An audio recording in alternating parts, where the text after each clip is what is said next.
Hakim, on est Bonjour. sur une nouvelle vidéo, Voilà, avec une nouvelle perspective, avec une nouvelle perspective, effectivement. parce qu'en fait, on voit qu'il y a beaucoup de questions, ça s'agite Tout à fait. énormément en fait sur Les réseaux sociaux. sur les réseaux sociaux, on te pose pas mal de questions, on te demande beaucoup de conseils.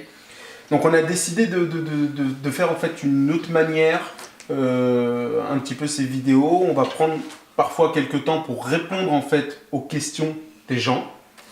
Alors il y en a eu une récemment qui est quand même assez importante, d'une personne qui était sur les réseaux sociaux et qui réagissait par rapport à une de tes vidéos. Donc cette personne en fait demandait, il y a une caisse, notamment celle de la RSI, qui lui demande des cotisations sociales. Qu'est-ce que tu peux nous dire sur cette caisse Alors la caisse RSI, il faut savoir, donc tout d'abord, bonne année et meilleurs vœux 2016 Bonne année. pour tous ceux qui nous regardent. 2016 et meilleure santé. Et ce que je vous souhaite, c'est d'être résilié de votre caisse primaire d'assurance maladie, caisse RSI, MSA.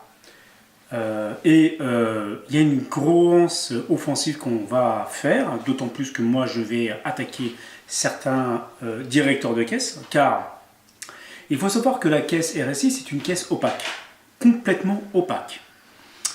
Donc la question à cette personne qui demande pourquoi cette caisse lui demande des cotisations, ce qu'il faut savoir, c'est que les cotisations sont obligatoires.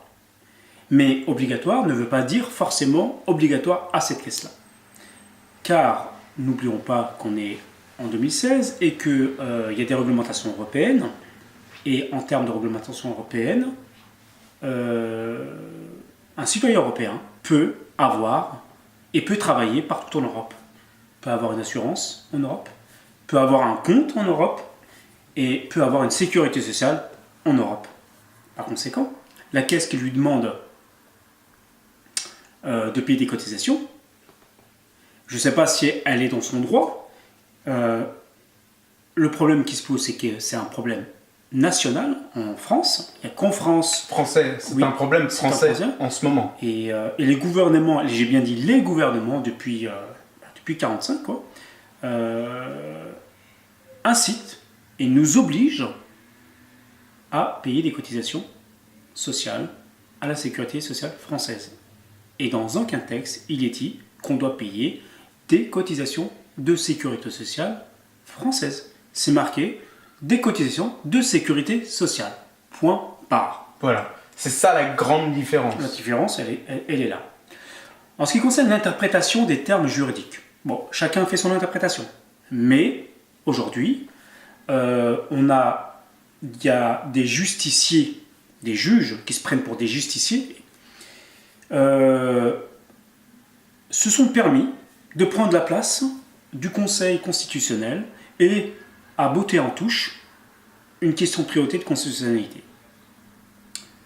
Et on voit dans tout ce micmac que ces personnes-là, ces juges, pas tous, parce qu'il y a quand même une grande majorité de bons juges qui appliquent la loi française notamment, qui est bien faite, et qui nous donne des décisions en notre faveur, ne serait-ce que la Cour d'appel de Nice, qui dit clairement que cette caisse RSI n'a pas mandat à agir, n'ont pas mandat à agir.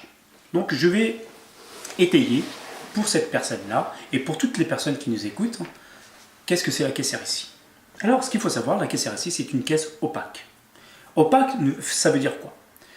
En termes de fiscalité, il y a des sociétés transparentes qui ont choisi de payer l'impôt sur le revenu, parce qu'en tant que société, on peut payer l'impôt sur le revenu, et il y a des sociétés qui ont choisi d'opter pour l'impôt sur la société. Lorsqu'on regarde l'ordonnance de 2005, du 8 décembre 2005, la création de la caisse RSI, ce qu'il faut savoir, c'est que cette société, lorsqu'on regarde sur Infogreffe, et je vous invite tous à prendre l'immatriculation de votre caisse RSI, ou URSSAF, CPAM, MSA, et j'en oublie d'autres, même les caisses de retraite, et de vérifier les statuts qui sont sur Infogreffe. Vous allez voir, il n'y a rien. On ne peut pas accepter une opacité lorsqu'on nous demande des cotisations. Et notre cotisation, la demande des cotisations, elle est légitime. C'est-à-dire que j'avais écrit en 2014 au directeur national, directeur régional et directeur local de ma caisse RSI en demandant « Je veux savoir à qui vous avez distribué l'argent. Je veux les noms des directeurs, les noms des caisses et les montants. » Jusqu'aujourd'hui, ils ne me répondent pas. Ma question était légitime et je vous invite tous à poser ces questions-là auprès du directeur national, du directeur régional et du directeur local de votre caisse et vous allez voir, vous n'allez pas avoir de réponse. Pourquoi une telle opacité? C'est vrai qu'on peut se poser cette question. Pourquoi est-ce qu'ils ne veulent pas répondre des statuts propres Voilà. de cette société, puisque eux-mêmes se considèrent comme une société privée avec un but et donc d'intérêt public, mais ça reste quand même une entreprise privée. Ce qui veut dire, lors de la fusion de la caisse RSI, en termes de fusion, on peut distinguer deux choses. La fusion émane soit de plusieurs caisses, donc de plusieurs sociétés. Donc de plusieurs sociétés privées, sachant qu'avec les archives qu'on a trouvées, il émane que les caisses de sociétés privées sont bien des mutuelles. Lorsqu'une entreprise absorbe une autre entreprise, elle prend les actifs et les passifs. Bien sûr, bien sûr. Donc, c'est comptable. C'est ni plus ni moins qu'une absorption. Tout à fait. Voilà. Y a-t-il des associés dans cette entreprise? Qui sont ces associés? S'il y a des associés, comment elle a été créée? Comment elle a été créée cette société? On demande des statuts, on nous envoie des statuts du code des administrés. Les statuts des administrés et du président. Non. Ils n'ont aucun pouvoir. Le président, qui est un syndicat comme les administrés, qui sont des syndicats élus, on ne sait pas comment, parce qu'à ce jour, en 2018, pour la caisse RSI Île-de-France-Est, il y aura des élections pour élire les administrés et le président. Eh bien, on ne va jamais recevoir des documents d'élection. Ça, c'est la première des choses. Mais le plus important, dans une des vidéos, je parlais de la responsabilité civile et pénale du comptable et du directeur. Ces deux personnes-là, c'est eux qui gèrent la caisse. Comment ils ont été nommés? Par un décret nominatif. Très bien. Mais s'ils gèrent une société privée, pourquoi ils ne nous fournissent pas les statuts? Pourquoi dans les statuts, ils ne donnent pas déjà les statuts? Pourquoi on ne sait pas comment les créer? Quel est le type de statut? Et qu'est-ce qu'ils font avec cet argent-là? Moi, qu'on me réponde, oui, mais cette société a été créée par ordonnance. Ça, je le sais, ça. Oui.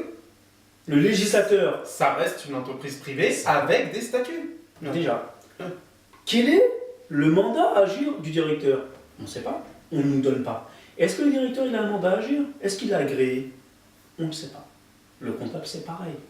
Donc on invite quand même les gens qui regardent cette vidéo à poser ces questions. Qui sont légitimes. Qui sont tout à fait légitimes. Où passe votre argent? On vous demande des cotisations. Où passe votre argent? Tout simplement. Voilà. C'est légitime. Car c'est pas après qu'on est à la retraite qu'on va se poser ces questions-là. Non, il faut réfléchir avant et de se dire, voilà, je sais mon argent, il est comme ça, je veux le placer à cette caisse-là ou pas. J'ai le choix. Il faut faire appliquer les lois européennes. Maintenant, les caisses de sécurité sociale n'ont pas de monopole. En France, on veut nous obliger, mais on ne nous obligera pas parce qu'on n'est pas des esclaves, on n'est pas des soumis. C'est clair, net et précis. On est des citoyens. La seule chose où on doit payer, c'est l'impôt pour justement, c'est ce qui est marqué dans la déclaration des droits de l'homme, c'est pour un service de l'État qui est voilà, la police, les juges, tout ça. Par conséquent, Je vous invite tous à vous poser ces questions-là. Qui est le directeur? Quel est le type de société? Est-ce que c'est une SARL? Est-ce que c'est une SA? C'est vrai. Comment? Aujourd'hui, on ne sait absolument pas la forme On juridique ne sait pas. des Voilà. des sociétés RSI, mais RSI. même ni de MSA, ou de la CPAM, ni de la CPAM. On ne sait caisse de retraite, absolument pas la CANCAF, quelles sont les formes. même si on ne sait pas. Et comment ils ont eu, si ce sont des sociétés privées? Elles ont un code APE. La caisse RSI, elle a un code APE. Très bien. Le code APE, c'est sécurité sociale. Le code APE de la caisse RSI, c'est régime de sécurité sociale. Très bien. Donc, si elle a un code APE avec ce régime-là, il doit avoir un agrément. Et cet agrément-là, il est basé sur quel code? Sur le code de la mutualité. Et dans les statuts, il doit y avoir que ces caisses-là, elles sont basées sur le code de la mutualité. Par conséquent, comment elles ont eu l'appel d'offres? Est-ce qu'il y a eu réellement un appel d'offres? Une société privée, moi, je suis une société privée, une entreprise, artisan. Lorsque je vais chez un client, je dois avoir une assurance. Tout à fait. Voilà. Police d'assurance. Police d'assurance ou ne serait-ce qu'une décennale. Je suis dans le bâtiment, il me faut une décennale. Très bien. Je vais voir mon assurance qui assure en décennale. Je regarde s'il a un agrément. Forcément, il a un agrément. Quand je lui demande, il me dit oui, je suis agréé. Voilà l'agrément que l'État m'a donné. Très bien. Cette société-là, la caisse RSI, il est où l'agrément? On ne sait pas. On ne nous donne pas. Je vais revenir un petit peu sur cette idée en fait, de demander les statuts en fait, du directeur, du comptable, leur demander les statuts à ces caisses, c'est-à-dire dont ils appartiennent. Comme tu nous l'as dit, ils ne répondent pas. Est-ce que tu as des conseils par rapport à cette situation-là? Quelles sont les possibilités pour les gens qui n'ont pas de réponse de demander ces statuts? Eh bien, il faut justement dire, écrire, en courrier avec elle, accusé de réception, par précaution,